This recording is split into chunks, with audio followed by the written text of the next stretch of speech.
I'm Alma Ilara Mountain, and the year my world cracked cleanly into before and after was the one when I turned 13. If you wanted me to mark the exact instant my family decided I was background scenery in my own story, it wouldn't be some slow dawning, just a sticky note stuck to the fridge. Stay at a friend's. Back in a week. Love you.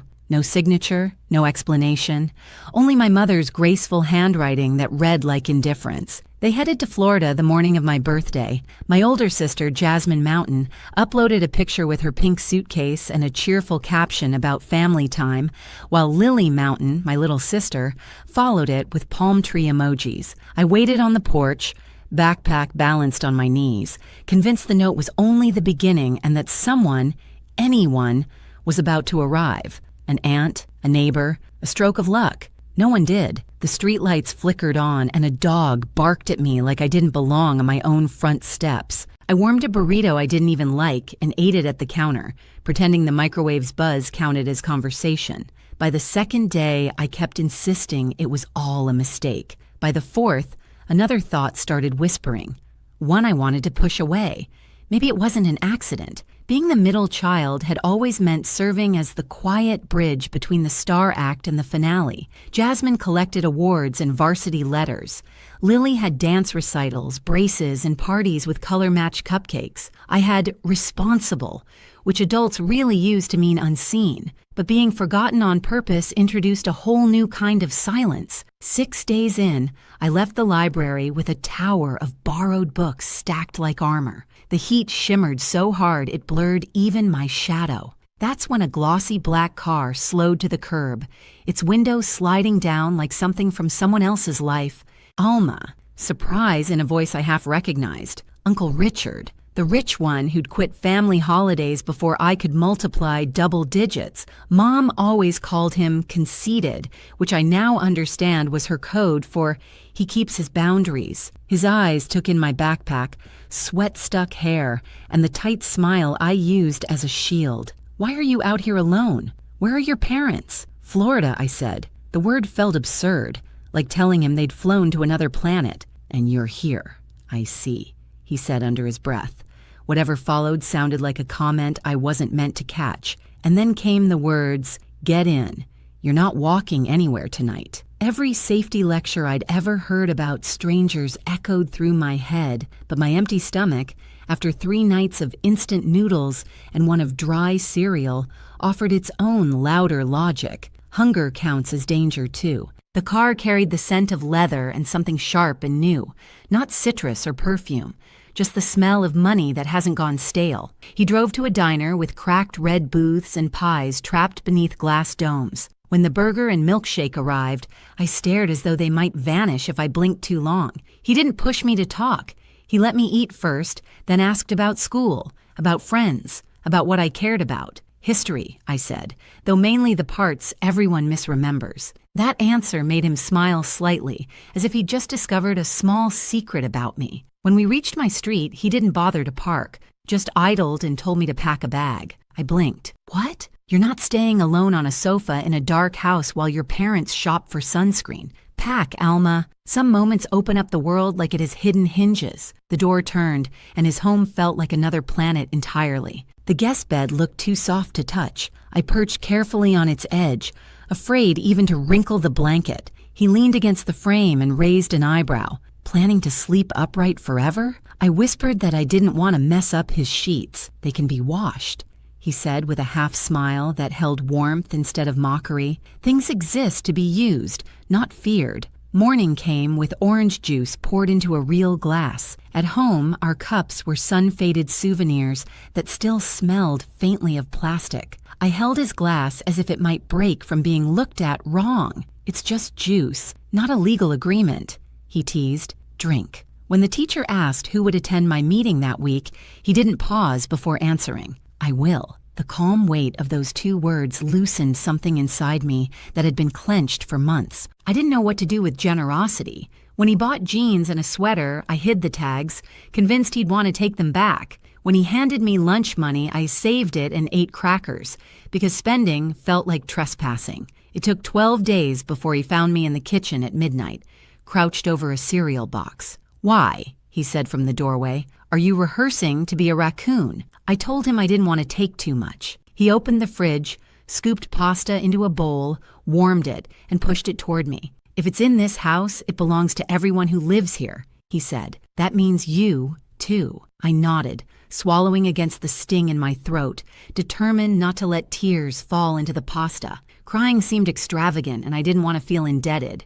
I kept expecting the front door to shake with my parents' arrival, for them to demand I come back like something borrowed too long. But the days kept passing, then weeks. No knock, no call. Jasmine filled her feed with beach pictures captioned about eternal sisterhood, and Lily posed with shells pressed to her cheek. My name never showed up beneath any of it. Uncle Richard came with me to the school conference, where the counselor perched on a metal chair and said phrases like quiet potential and underengaged. He didn't argue, just took notes, and afterward bought a desk, so I'd have a place to study that wasn't the floor. He arranged an eye appointment I hadn't known I needed, and after that came dentist, doctor, haircut. Routine care I didn't realize was routine. He never once said I owed him anything. He just called it maintenance, as though I was someone worth keeping in working order. At 13, I still pushed limits. One Saturday, I stayed out late with a friend, forgetting to text because I didn't know what counted as curfew. When I tiptoed in around midnight, waiting for the explosion, he handed me a sandwich. "Glad you're alive," he said. "Next time, send a text. Otherwise, I'll assume you're in a ditch and go buy a shovel." The even tone was more disarming than anger. It sounded like care, but with structure. Not everything was rules and schedules. Sometimes he'd bring me to his office, tell me to observe how people spoke to one another. "Half of success is tone and handshake," he murmured once, clasping a client's hand. "The rest is showing up when everyone else invents excuses." He tossed it off lightly, but it stayed with me, a kind of map. That first holiday under his roof, I expected a token card and a polite smile. Instead, he handed me a leather-bound journal with my initials pressed in gold. "Write down what you notice," he said. "Even the silly things, especially those." I traced the cover's texture, half afraid it might bite. "Thank you," I managed, though the words came out awkward. I wasn't used to owning something permanent. Later that night, my phone buzzed with a photo. My parents, Jasmine and Lily, in identical pajamas beside a flawless tree. The caption read, "Mountain Traditions. No tag, no message, not even a 'we miss you.'" I stared until the picture blurred into color and light. I glanced down at the journal resting on my lap and flipped open to the first blank sheet. I wrote, "Things here are meant to be used, not feared. Then, if something is inside this house, it belongs to everyone who lives within it." Finally, I added, "I am in this house." The words looked too assertive, like I'd borrowed someone else's courage. Still, when I shut the cover and traced my initials again, something faint stirred inside me, unfamiliar but warm. It wasn't safety, not yet, but maybe the draft of it, drawn in pencil outlines. I didn't know then that the diner booth and this little book would become the hinges that turned everything. Years later, in a place that smelled of leather and law, those pages would be my backbone when others scrambled for footing. For now, I was just 13, curled into sheets that whispered clean instead of weary, starting to learn one impossible truth. I wasn't disposable. I hadn't been forgotten, only misplaced. And someone finally had found my tab and slid me where I belonged. By the time I hit 14, Uncle Richard had reached two conclusions about me. First, my posture was atrocious. Second, under that slouch, I carried promise. He'd tap my shoulder whenever I folded inward. "Stand tall, Alma. You're not punctuation. People believe you more when you look like you already believe yourself." At first, it sounded like a line from a poster, but eventually I started catching myself mid-hunch, straightening up, pretending confidence until it began to feel real. Teachers noticed. I began speaking up, raising my hand, even joining debate club after he bribed me with pizza. At my first competition, my voice wobbled like bad speakers, but I still won, arguing that cats made better pets. When the judge announced it, I spotted Uncle Richard in the back, grinning the quiet kind of grin that said, "See? Told you." At home, he wasn't just a caretaker. He was a collection of lessons disguised as daily life. He never preached about drive or gratitude. He lived them. When I asked for a new phone, he said, "Sounds great. How much have you saved?" I blinked. "None?" Then you'll appreciate it twice as much once you've earned it. So I got my first job bagging groceries. My first paycheck read 73,116, and I waved it like a trophy. He didn't take it, he drove me to the bank instead. Two-part rule, he said. Save half, spend half. That way you can enjoy today without robbing tomorrow. I rolled my eyes back then, but later I'd realized that one sentence was the spine of everything I built. Holidays used to be something I dreaded. Holiday dinners used to feel like theater productions I'd never auditioned for. At Uncle Richard's, Christmas carried a quieter rhythm, but it was full in a truer way. His gifts weren't extravagant, just chosen with care. A gently used copy of To Kill a Mockingbird, a fountain pen that felt substantial in my hand, a scarf he claimed matched my debate face. Meanwhile, my phone buzzed with photos from the mountains.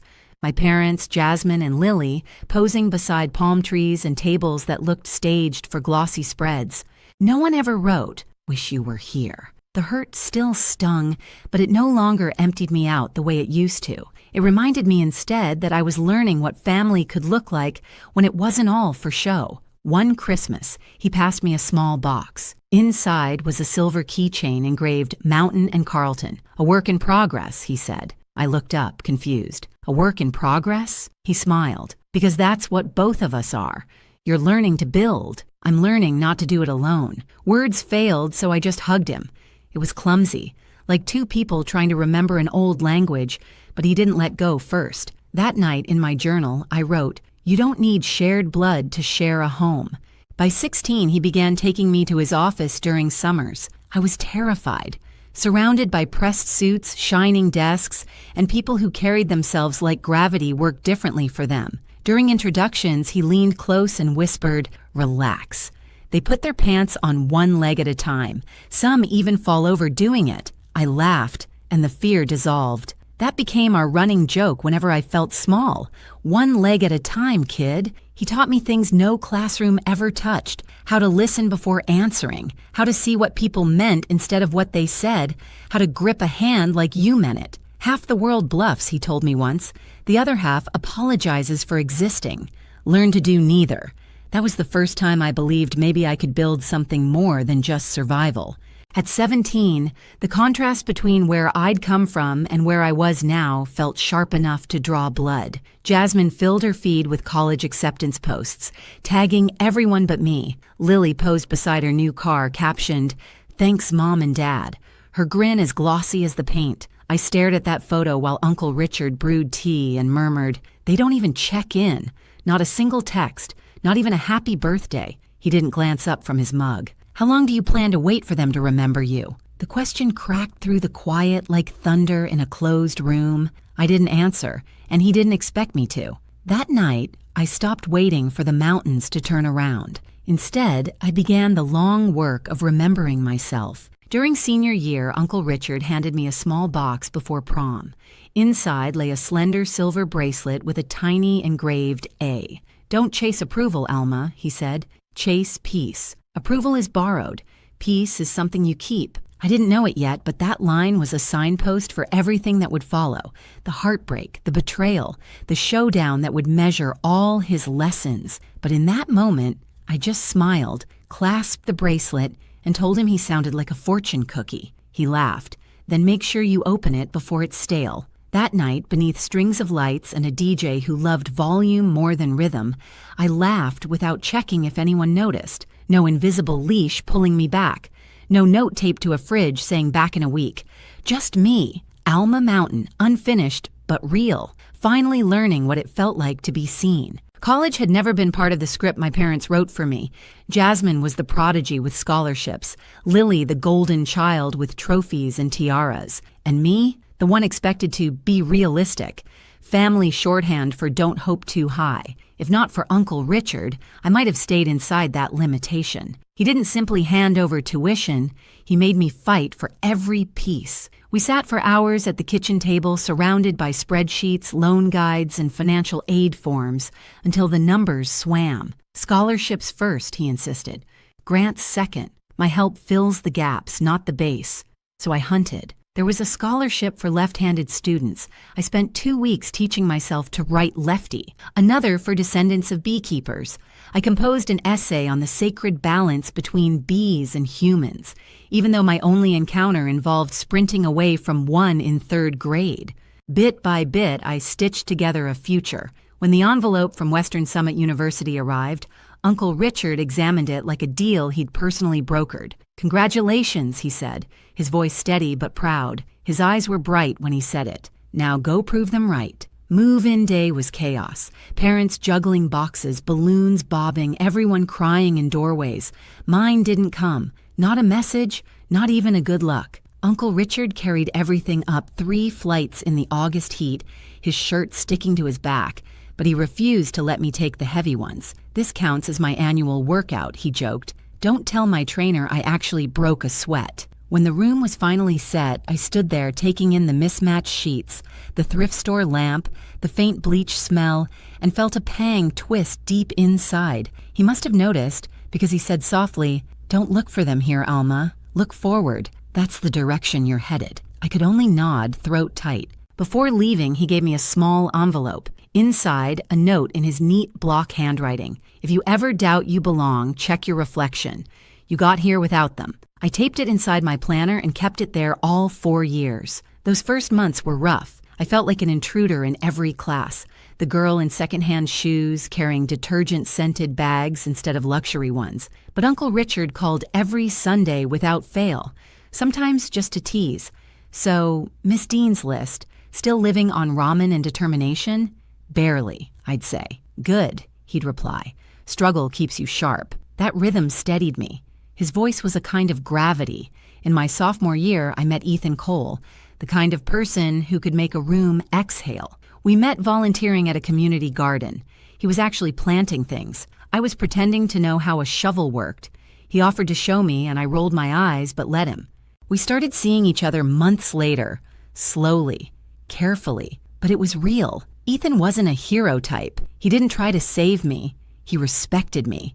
And that meant more than I'd ever expected. During finals one night, he asked, "Why do you double-check everything, even the tiniest stuff?" I hesitated, then said, "Because for a long time, I was the mistake nobody fixed." He didn't offer cliches. He just took my hand and said, "Then let's make sure no one overlooks you again." That was the moment I realized he truly saw me, not as the forgotten middle child, but as someone who'd carved out her own light. By junior year, an old ghost surfaced, Sabrina, Ethan's ex, the kind of girl who could turn remorse into theater. She started turning up at campus gatherings again, all smiles and polished charm, complimenting my clothes, while her eyes swept the room for an audience. At first, I told myself I was imagining things, but one night she let it slip that Ethan had met her for coffee to help with a business plan. Later, when I asked, he told me the truth. She reached out, said she needed advice, he said.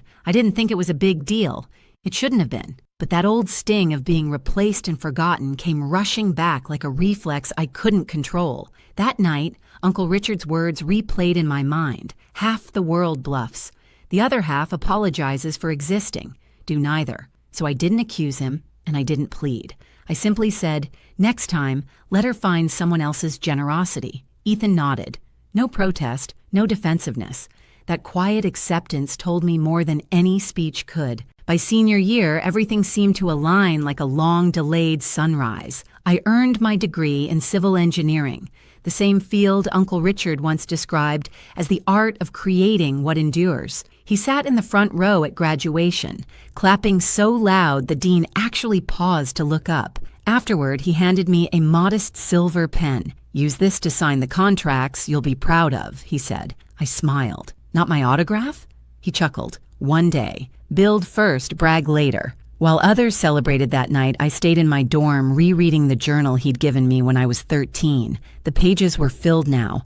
Lessons, tiny victories, scrawled gratitude. One line stood out like a heartbeat. If it's in this house, it belongs to the people in this house. That house wasn't a structure anymore. It was my life. And for the first time, I truly felt I lived inside it. After graduation, I joined a small engineering firm. It wasn't glamorous, but it was solid, and it was mine. Ethan found work in the same city, and for the first time, the path ahead felt like my own. Every Friday, Uncle Richard and I met for dinner. He'd lift his glass of whiskey and tease, "Look at you, Miss Mountain, scaling the ladder without tripping." I'd laugh and say, "Give it time. I still might." What I didn't want to see were the changes, the fatigue in his voice, the way he rubbed his shoulder after lifting grocery bags, the slight pause before remembering a familiar place. I told myself it was just age creeping in. I didn't know it was the quiet overture to everything about to break, because the strongest people don't collapse in one dramatic fall. They fade first, quietly, almost gracefully, until you realize you've been carrying what they used to hold. It began subtly, the kind of change you tell yourself not to analyze. Uncle Richard started canceling our Friday dinners, claiming work was brutal lately, words I'd never heard him use before. Then one evening, when I stopped by without calling, I found him asleep in his armchair at 8. The TV murmured an infomercial to no one. When I touched his shoulder gently, he startled awake, forcing a smile that came too quickly. "Long day," he said, voice thin. Guess I blinked too long, but the smile stopped short of his eyes. The signs multiplied. Prescription bottles lined the counter. His hand trembled slightly as he poured his coffee. He'd tell the same story twice in one evening. I noticed. He noticed me noticing. And together, we slipped into a quiet pact of denial. He still checked in on me. Calm, steady, the same way he always had when I was learning to build a life from the ruins. "You're doing well at work," he told me once after I vented about a difficult client. "Just remember, jobs replace you in a week. People won't, if you choose the right ones." That line struck deeper than any performance review. I didn't realize it was his way of preparing me for a world where he might not be there to say it. Months went by. My career gained traction. My footing felt firm. Ethan and I found a rhythm that worked. His marketing job, my engineering projects, both of us steady. But every time Richard brushed off a cough or waved away my concern, that steadiness cracked a little more. Then the day came. A Tuesday. The phone rang. A shaking voice on the line. "Ms. Mountain, this is Grace from Mr. Carlton's office. He collapsed during a meeting. They've taken him to St. Luke's Hospital." The drive blurred, just streaks of red lights and the drumbeat of my heart in my hands. When I finally reached his room, he looked impossibly small against all that white. Still, when he saw me, he managed a crooked grin. "Don't look so grim," he rasped. "Told them I wanted a free night's stay. 5-star if you ignore the food." I tried to laugh, but my throat burned. "You scared me," I whispered. He shrugged faintly. "First time for everything." Then, softer still. "Sit, kid." He waited until the room settled into stillness. Just the quiet pulse of machines and the soft shuffle of footsteps somewhere beyond the door. "You know," he said, his voice raspier than I'd ever heard it, "I always thought your dad would be the one teaching you these things. How to stand tall, manage money, argue without raising your voice, but I'm glad it turned out to be me." "Don't talk like that," I whispered. "Like what? Like you're—" I couldn't finish. He gave that half smile again, the one that carried more comfort than words ever could. "Honest?" he said, taking my hand, a rare gesture from him. "You've exceeded every single expectation anyone ever had for you, Alma. Just remember one thing." "What's that?" "You're not the extra piece. You never were." My vision blurred, and I blinked fast, unwilling to let tears win. He caught the effort and smirked faintly. "If you get these sheets wet, you're paying the dry cleaning bill." I laughed, and the sound cracked halfway through. But for a heartbeat, it felt like the world had returned to normal. He stayed in the hospital a few nights, then came home, slower now, quieter, still pretending nothing had changed. We never brought up the scare again, but both of us knew something invisible had shifted between us. That final Christmas, he gave me a box wrapped in gold. Inside was the same leather journal he'd given me when I was 13. Only now, it wasn't blank. Every page was filled. Short notes, advice, jokes, rough sketches, even taped restaurant receipts with scribbles like "Best Burger of 2014, still not worth the calories." The last page made me stop breathing for a second. His handwriting trembled, but stayed legible. "If they ever try to erase you again, remember this. You've already written your own chapter." I looked up, throat tight. "You've been writing in this all these years?" He shrugged. "Couldn't let you keep all the good lines for yourself." I leaned in and hugged him. "Not a careful one. a real one. He chuckled, murmuring, "Easy, you'll break a rib." But I held on a little longer, because something in me knew it was the last time I'd hear that laugh in the same room. When the call came months later, I didn't pick up right away. It was early, the world still half asleep. The phone buzzed again, then a third time. On the other end, Grace's voice cracked. "Ms. Mountain, I'm so sorry. Richard passed away in his sleep this morning." The world went soundless, as if someone had turned life's volume all the way down. I sat frozen on the edge of my bed, phone still clutched in my hand, staring at the wall as if sheer focus could force the world back into order. He was supposed to be okay. He was supposed to keep cracking jokes about aging and cholesterol, not disappear overnight. The following days dissolved into a blur. Calls, documents, funeral arrangements. He'd named me executor, naturally. Of course he had. No one else would know the details that mattered. Which tie he called his serious one, which songs made him grimace, how much he despised lilies and preferred simple white roses instead. The service was small and elegant, just the way he'd have wanted.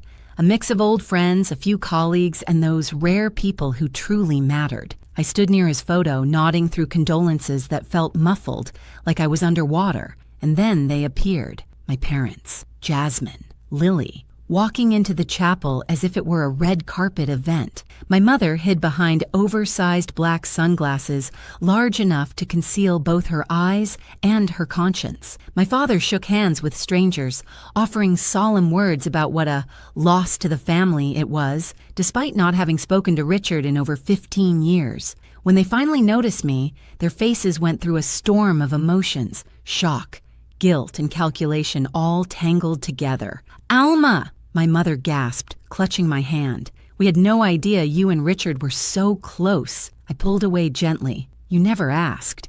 My father cleared his throat, slipping into his practiced tone, the one he used for church speeches and business deals. "Your uncle was an extraordinary man, generous, successful, always a part of the family." That last word almost made me laugh out loud. Family. Jasmine's voice chimed in. Sugar over steel. "So, do you know when the will reading is? I mean, Uncle Richard was comfortable." Lily gave an exaggerated sigh, adjusting her pearl earrings. "I just hope he wanted us to keep the family legacy together. The house, the cars, all that." For a second, I wondered if I was dreaming or trapped in some cruel play. He hadn't even been buried yet, and they were already circling the inheritance like scavengers scenting fresh spoil. I didn't bother responding. I simply turned and walked away. Within a week, the flood began. Texts, voicemails, social media requests, my mother's voice oozing false warmth. "Honey, we really should reconnect. Family is all we have." Then a message from Jasmine slid into my DMS. "We should talk about estate matters soon," Jasmine wrote, while Lily sent an emoji that tried to make grief look fashionable. Not long after, Uncle Richard's attorney, Mr. Halpern, called. "The will reading is scheduled for Monday morning," he said. "It may be eventful. Your uncle was very specific about what he wanted." I smiled faintly, fingertips grazing the worn edge of my journal. "If they ever try to erase you again." They were about to find out what happens when you confuse quiet with weakness, and I was about to keep my promise to myself and to the man who taught me how to stand tall. The law office smelled of leather, old money, and the faint satisfaction of justice. Heavy curtains, dark wood furniture, chairs that forced perfect posture. The air carried that hush where every breath felt like testimony. Mr. Halpern sat at the head of a long mahogany table. My family lined the opposite side. My parents, Jasmine and Lily, wrapped in expensive mourning. My mother dabbed at invisible tears with designer tissues. My father folded his hands like a preacher ready for donations. Jasmine's phone kept glowing beneath the table, and Lily leaned close to whisper, "Do you think he left us the house?" I sat across from them, journal resting on my lap, heart steady, a plain black dress.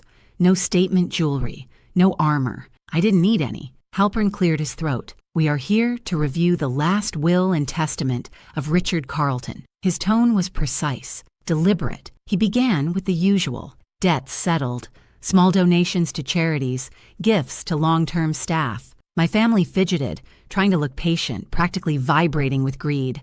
Then he turned a page, Regarding the remainder of Mr. Carlton's estate, Jasmine leaned forward, diamonds catching the light. Lily clasped her hands like she was waiting for divine favor. My father glanced at me, a smirk flickering, half pity, half warning.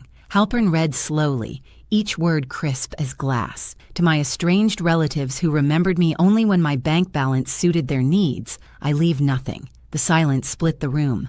My mother gasped. Jasmine's mouth fell open. Lily blinked, stunned. "He's joking, right?"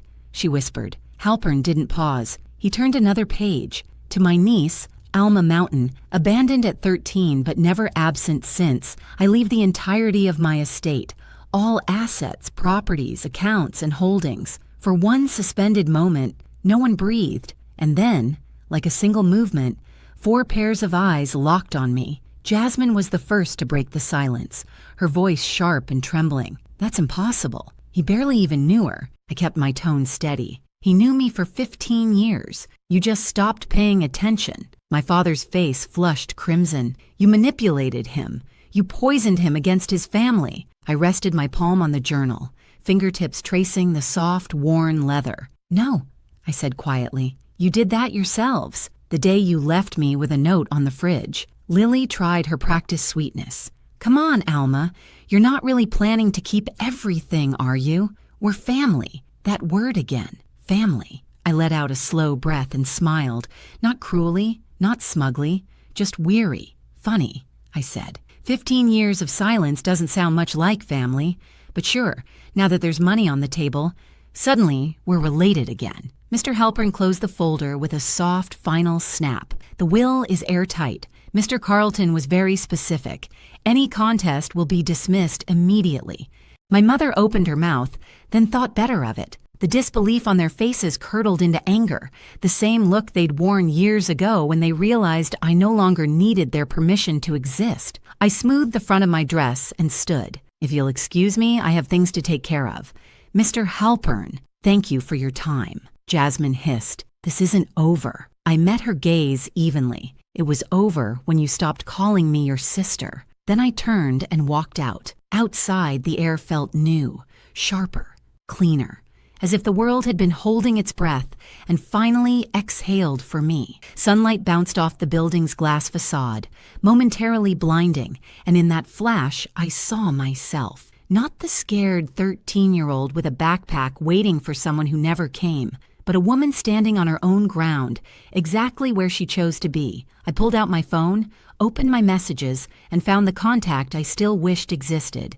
"Wish you were here to see their faces, old man," I typed. Then after a pause, "You were right." I wrote my own chapter. I hit send, to nowhere, to everywhere. Later that week, I stood on the balcony of Richard's house, my house now, watching the city lights shimmer like the heartbeat of everything he'd built and left behind. I held the journal, flipping to its final page once more. The ink had faded a little, but the words still burned bright. "If they ever try to erase you again, remember this.